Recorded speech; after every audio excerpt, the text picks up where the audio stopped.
അപകടം ഉണ്ടാവുന്നത് ഈ മാണൂരിൽ, എടപ്പാളിനടുത്ത് മാണൂരിൽ വെച്ചായിരുന്നു. അതായത് മൂവാറ്റുപുഴ സ്വദേശി ഷെബീർ അദ്ദേഹത്തിന്റെ കാറിൽ കോഴിക്കോട് ഭാഗത്തേക്ക് പോവുകയായിരുന്നു. ആ സമയത്താണ് കോഴിക്കോട് നിന്നും തൃശ്ശൂർ ഭാഗത്തേക്ക് പോകുന്ന ഒരു സ്വകാര്യ ബസ് വരുന്നത്.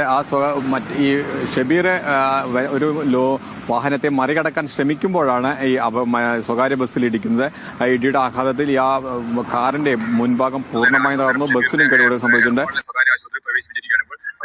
നമ്മൾ കാർ ആയിക്കോട്ടെ അല്ലെങ്കിൽ ബൈക്ക് ആയിക്കോട്ടെ മറ്റ് എന്ത് വാഹനങ്ങളായിക്കോട്ടെ നമ്മൾ റോഡിൽ ഇറങ്ങുമ്പോഴത്തേക്കും നമ്മൾ റോഡ് തന്നെ കുറച്ച് സിഗ്നൽസ് കാണിക്കുന്നുണ്ട് നമുക്ക് അവിടെ എന്തൊക്കെ ചെയ്യാം എന്നുള്ളത്. അപ്പം ഈ വീഡിയോയിൽ കാണിക്കണമെന്ന് വെച്ചാൽ സ്ട്രെയിറ്റ് ലൈനാണ്, ആ റോഡിൽ നടുക്ക് പോരുന്ന സ്ട്രെയിറ്റ് ലൈനാണ്. അതായത് നമുക്ക് ഓവർടേക്ക് ചെയ്യാൻ പാടില്ല എന്നുള്ളതാണ് അവിടെ കാണിക്കുന്നത്. കാരണം ഒന്നുകിലും വളവായിരിക്കും, ഒരു വളഞ്ഞൊരു റോഡായിരിക്കും, അതുകൊണ്ടാണ് അവിടെ അങ്ങനെ വരാൻ ചാൻസ് ഉള്ളത്. അല്ലാത്ത പക്ഷം അങ്ങനെ ഉണ്ടെങ്കിൽ പോലും നമുക്ക് ചെയ്യാം, നമുക്ക് നമ്മുടെ മുന്നിലുള്ള വാഹനം നമുക്ക് കയറി പോകാനായിട്ട് ഓവർടേക്ക് ചെയ്യാനുള്ള ഒരു സിഗ്നൽസ് തന്നെ നമുക്ക് പോവാം. രണ്ടാമത്തെ കാര്യം, നമുക്ക് അത്രയും പോയേ പറ്റൂ എന്നാണെങ്കിൽ അധികം നമ്മൾ പതിയെ സ്ലോ ആക്കിയതിന് ശേഷം അപ്പുറ സൈഡിൽ നിന്ന് വാഹനം ഇങ്ങോട്ട് വരുന്നില്ല എന്ന് നമുക്ക് ഉറപ്പ് വരുത്തിയതിന് ശേഷം നമ്മൾ അങ്ങോട്ട് പോകും. നമുക്കൊരു ആത്മവിശ്വാസം ഉണ്ടെങ്കിൽ നമ്മൾ ഈ വണ്ടി ഓവർടേക്ക് ചെയ്ത് പോകാൻ പറ്റും എന്നുള്ളൊരു ആത്മവിശ്വാസം ഉണ്ടെങ്കിൽ നമുക്ക് പോവാം.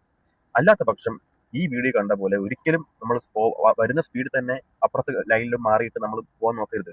അത് ഇങ്ങനെയുള്ള വലിയ വലിയ അപകടം സംഭവിക്കും. മനസ്സിലായില്ലേ? അപ്പൊ നമ്മൾ ഇതിൽ പുള്ളിക്കാരന് വലിയ പ്രശ്നങ്ങളൊന്നും ഉണ്ടായിട്ടില്ല. പക്ഷെ ഈ ഒരു ഇടിയിൽ അത്ര ഇഞ്ചുറി ഉണ്ടാവേണ്ടതാണ്, മരണം വരെ സംഭവിക്കാം. ഭാഗ്യത്തിന് അങ്ങനെയൊന്നും ഉണ്ടായിട്ടില്ല. അപ്പൊ എല്ലാവരും ശ്രദ്ധിക്കുക, റോഡിൽ ഇറങ്ങുമ്പോൾ ബൈക്കോ കാറോ എന്തോ ആയിക്കോട്ടെ സിഗ്നൽസ് നോക്കിയിട്ട് മാന്യമായ രീതിയിൽ വാഹനം ഓടിക്കുക, ഒരു കുഴപ്പമുണ്ടാവില്ല. പിന്നെ ഇപ്പോഴത്തെ കാലത്തെ കാര്യം പറയാൻ പറ്റില്ല, എത്ര മാന്യമായിട്ട് ഓടിച്ചാലും പറയാൻ പറ്റില്ല. പക്ഷെ നമ്മൾ ശ്രദ്ധിക്കുക.